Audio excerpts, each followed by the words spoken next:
Oh, hey. Hi, y'all. I didn't know you were looking. I didn't realize you were waiting on me to speak. Of course I came back to visit because it's been some interesting things going around. I'm not really dropping a dime on anyone in this case. I'm just really sharing with you what I see at the moment. And it's not anybody I've ever told you about before. I don't recall us talking about this foolishness, but I've got to tell you about my neighbor, honey. He's like the hood Jeffersons. And we won't even begin on that wife of his, honey. That pompous, filled with so much silicone, extra bimbo, and giraffe hair. It's quite interesting. But it's facts. All facts, honey. So,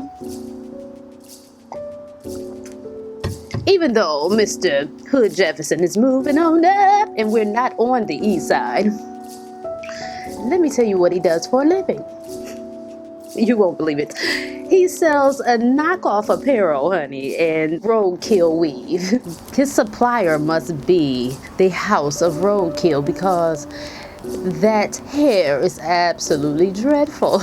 But people buy it. Who would have thought that such foolishness and such a travesty could be so profitable, right? But it works for him, and I'm going to tell you just how.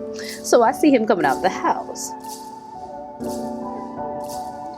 Now, before I get started, I see you judging me. I see those judgy eyes. I told you last week, we're all hypocrites. Don't judge.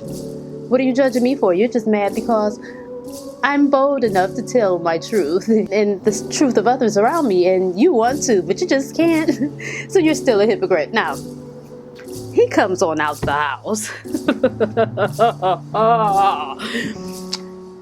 He's coming out tiptoeing in his chinchilla, honey.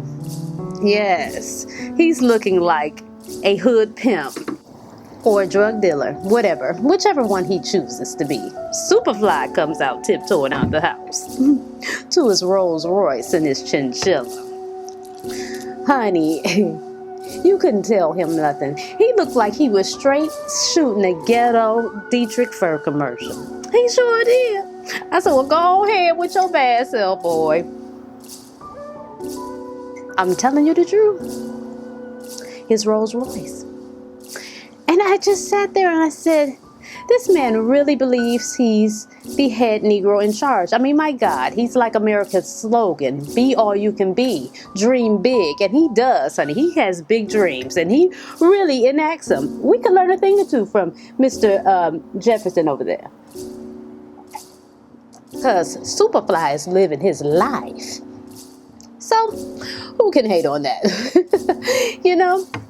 Well, here's the thing. I really don't like to engage in mess and be, messy and tell people's business. So I think I'm going to end it right here. But I just want to ask you one thing. Can you please hug and kiss my god babies and my nieces and nephews and tell them Auntie telling Taiesha wants them to be all they can be. They're so precious and I wish them a good night's sleep.